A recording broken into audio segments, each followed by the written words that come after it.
I thought my life was over when the accident happened. That night at the charity gala, sitting alone while everyone avoided me, I felt invisible. Then she walked over with the most beautiful smile I'd ever seen. What she did next didn't just save my evening, it saved my soul. What I'm about to share is the most beautiful love story I've ever lived.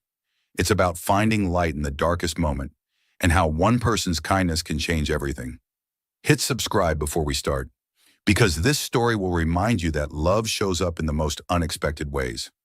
Stay till the end. I promise you'll never forget this. My name is Thomas, and I used to think I had life all figured out. I was that guy who lived for adrenaline, the one scaling cliff faces on weekends, running marathons before work, always chasing the next adventure. I believed that motion was life, that stillness was surrender. Looking back now, I realize how naive that sounds. But when you're 28 and feel invincible, the world seems like your playground. Then one split second changed everything. It was a Saturday morning in Colorado, perfect climbing weather. I'd done this route dozens of times before, but something went wrong. The anchor point failed, and I fell 60 feet onto the rocks below. When I woke up in the hospital 3 days later, the doctors told me I'd never walk again. The words hit me harder than the rocks ever could. Recovery wasn't just about learning to use a wheelchair or navigating curbs and doorways. It was about watching people change around me, seeing the discomfort in their eyes when they didn't know what to say. Friends who used to call me for weekend adventures suddenly became busy with other plans. Women who might have been interested before would smile politely and find excuses to leave conversations early. I learned to recognize that look. Not quite pity, not quite fear, but something uncomfortable that made people want to escape. So I did what felt natural. I stopped going out. I stopped trying to connect. I stopped believing that anyone could see me the same way they had before. My world became smaller and smaller until it was just me, my work, and the four walls of my apartment. For 2 years, I convinced myself that this was enough, that I didn't need what other people had. But loneliness has a way of eating at you from the inside. It whispers that you're forgotten, that you don't matter, that the best parts of life are happening without you. After 24 months of living like a ghost, I decided to do something terrifying. I bought a ticket to a charity gala at the Plaza Hotel. Maybe it was desperation. Maybe it was hope. I honestly don't know what drove me to get dressed up that evening, to call a car service, and to roll through those massive hotel doors into a ballroom full of Manhattan's elite. The moment I entered, I knew I'd made a terrible mistake. The energy in the room was electric. People laughing, networking, champagne glasses clinking, the soft murmur of important conversations. But the moment I appeared, something shifted. It wasn't dramatic or obvious, just a subtle change in the atmosphere around me. Conversations didn't stop completely, but they paused.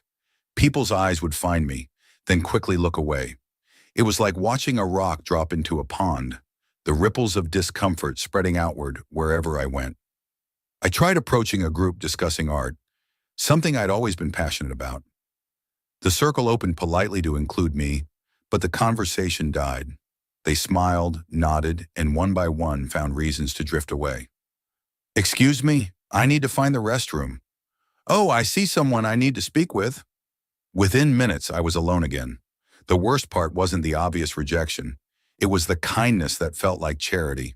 A server approached with champagne, speaking slowly and loudly as if my legs being paralyzed meant my brain was too. An elderly woman patted my shoulder and said, "It's so brave of you to come out." Like I'd accomplished something heroic just by existing in public. Each well-meaning interaction made me feel smaller, more different, more like something to be managed rather than someone to be known.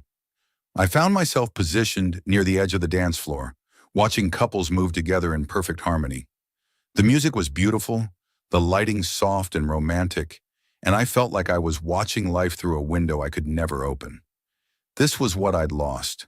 Not just the ability to dance, but the possibility of someone wanting to dance with me. The ache in my chest was worse than any physical pain I'd endured during recovery. That's when I noticed her. She was sitting at a table across the room, and unlike everyone else who seemed focused on networking and being seen, she was watching people, really watching them. She had this presence that was hard to describe, Not the polished glamour of the other women there, but something warmer, more genuine. Her dress was elegant but not expensive, and when she laughed at something her dinner companion said, the sound carried across the room like music. What struck me most was that she kept glancing in my direction. Not with the quick, uncomfortable looks I'd grown used to, but with genuine curiosity. It wasn't pity or awkwardness. It was the way someone looks at another person they find interesting. I couldn't remember the last time anyone had looked at me that way. I watched her finish her dessert, saw her excuse herself from her table, and felt my heart start racing as she began walking directly toward me. Everyone else had found ways to avoid or escape conversations with me, but she was choosing to approach. My mind raced through possibilities. Maybe she was a doctor who wanted to discuss my condition, or perhaps she worked for a disability charity and saw me as a potential donor. She stopped in front of my table, and I looked up to find the most genuine smile I'd seen all evening. "You have kind eyes," she said simply. "I'm Candace. What's your story?" I was so stunned by the directness of her question that I almost couldn't respond. When was the last time someone had asked about my story rather than my condition? When had anyone seemed genuinely interested in who I was rather than what had happened to me? "I'm Thomas," I managed to say. "And honestly, I'm not sure I have much of a story anymore." She pulled out the chair across from me without asking permission, settling in like we were old friends meeting for coffee. "Everyone has a story," she said. "Some are just harder to tell than others." There was something about her presence that made the noise of the gala fade into the background. We talked for what felt like hours, but was probably only 30 minutes before I realized I hadn't thought about my wheelchair once. She didn't ask about the accident or offer inspirational platitudes about overcoming challenges. Instead, she asked about my dreams, my fears, what made me laugh, what kept me awake at night. I found myself telling her things I hadn't shared with anyone. About the nightmares where I could still feel my legs. About the way I sometimes forgot about the wheelchair when I first woke up and tried to get out of bed normally. I told her about the hobbies I'd abandoned, the places I thought I'd never see again, the deep loneliness that felt like drowning in slow motion. She listened without trying to fix me or inspire me, without offering the empty reassurances I'd grown to hate. When I finished talking about the climbing accident, she was quiet for a moment before sharing her own story. Candace was a pediatric nurse at a hospital in Harlem, she told me. She worked with children facing impossible odds, cancer patients, kids with genetic conditions, babies born too early to have fair chances at normal lives. "They teach me about courage every single day," she said. "Not the loud, dramatic kind you see in movies, but the quiet kind that shows up when you're scared and you do the right thing anyway." She told me about her grandmother, who had raised her from a wheelchair after a stroke left her partially paralyzed. "People saw her disability first," Candace said, "but I saw her strength. She taught me that power comes from here." She touched her heart, "Not from legs or arms or what other people think you're capable of." As she spoke, I felt something inside my chest that I'd thought was permanently broken, beginning to crack open. It wasn't hope exactly, but something lighter than the despair I'd been carrying. For the first time in 2 years, I was talking to someone who saw possibility where I saw limitation. The orchestra began playing, and couples started moving toward the dance floor. I felt that familiar ache watching them, the reminder of everything I thought I'd lost forever. The music was beautiful, a slow, romantic melody that seemed to fill every corner of the ballroom. I watched an elderly couple take their first steps onto the floor, followed by younger pairs who moved together like they were sharing the same heartbeat. That's when Candace did something that stopped my world completely. She stood up from her chair, smoothed down her dress, and extended her hand toward me. "Will you dance with me, Thomas?" I stared at her outstretched hand like it was a foreign object I couldn't identify. The words stuck in my throat, and when I finally found my voice, it came out as barely a whisper. I I can't dance anymore." Her smile didn't falter for even a second. "Says who?" The entire ballroom seemed to pause. I could feel eyes turning toward us, conversation stopping mid-sentence, the weight of hundreds of people watching to see what would happen next. My first instinct was to make an excuse, to laugh it off, to protect both of us from what felt like an impossible situation. But something in her eyes held me there. Not pity or charity, but genuine invitation. I don't know how, I said, and the admission felt like confessing a secret shame. Neither do I, she replied. At least not like this. But maybe we can figure it out together. She took my hands before I could respond, her fingers warm and steady against mine. I let her guide me toward the edge of the dance floor, my heart hammering so hard I was sure she could hear it. The music seemed to grow louder, more beautiful, as if the orchestra was playing just for us.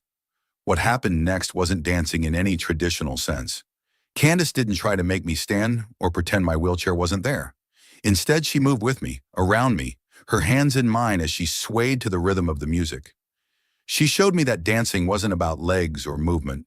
It was about connection, about two souls finding a way to move together through space and time. I felt tears streaming down my face, and for the first time in years, I didn't care who saw them. In that moment, I wasn't disabled or enabled, broken or whole. I was just alive, fully and completely alive, connected to another human being in a way that transcended physical limitations. The magic of what we were doing seemed to spread outward like ripples in water. I noticed an elderly couple join us on the dance floor, then another pair, and another.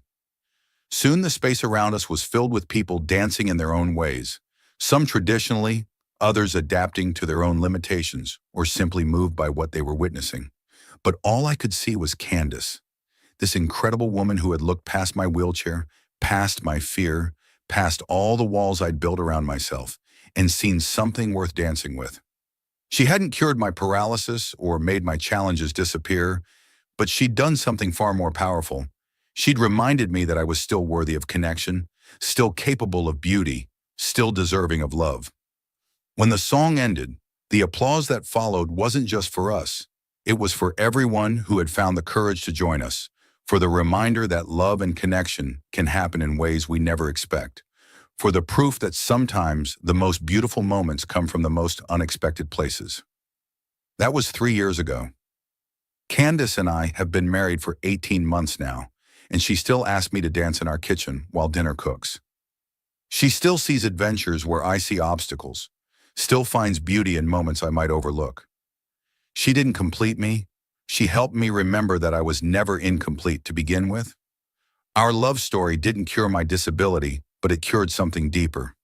My inability to believe in myself, my fear that I would never again be someone worth choosing, my conviction that the best parts of life were behind me. Candace showed me that love isn't about finding someone perfect or someone who fixes your problems. Love is about finding someone who sees perfection in your imperfections, who chooses to build something beautiful with exactly who you are right now. Candace taught me that love isn't about finding someone perfect. It's about seeing perfection in someone real. If you're waiting for love, stop hiding. If you see someone sitting alone, be their Candace. Share this story if it touched your heart. Someone needs to hear that love is still possible.